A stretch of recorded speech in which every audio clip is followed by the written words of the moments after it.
famous saying, or I think I may have gotten it from a movie, but it's something to the extent of like, essentially they keep cutting funding for arts, you know, and to make way for reading and writing. And someone once said, pretty soon with all the cuts, there's not going to be anything to read and write about. So arts really is the subject matter. It's the drive. It's what give people excited about things.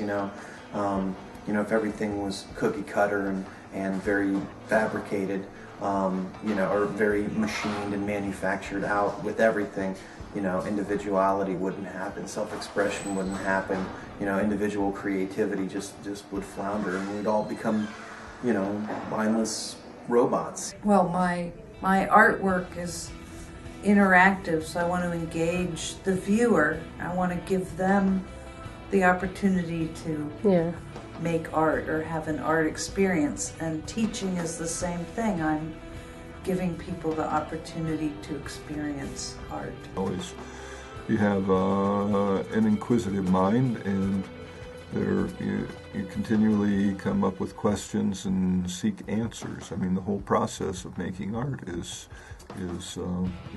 seeking answers to questions. And to me, it's kind of more of a personal escape for some students who may have a tough situation at home or just personal issues that they're dealing with. It's very good for them to have an outlet.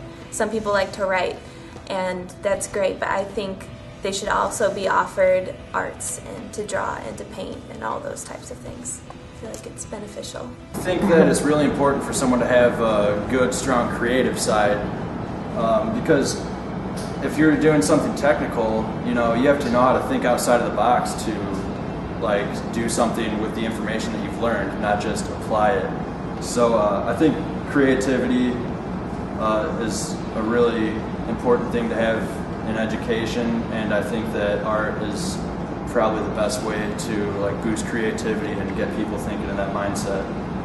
I think that beauty is a really important element of the human experience, and I think that if people learn more about how artists create art and the decisions they make in constructing art, then they can appreciate it more, and that expands their horizons, which is one of the goals of art.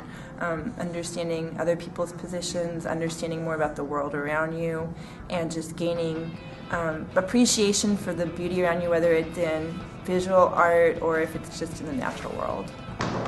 In the K through 12 system, the standardized testing, I feel like it's only harming creativity.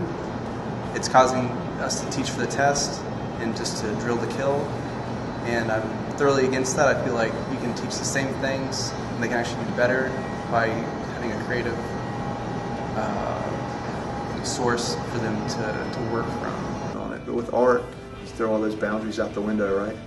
I mean, if you put a kid or even an adult who wants to act like a kid, or an adult who wants to act like an adult who acts like a kid at a table and they just do art, there's nobody who can come in and tell them that they're good or bad at art.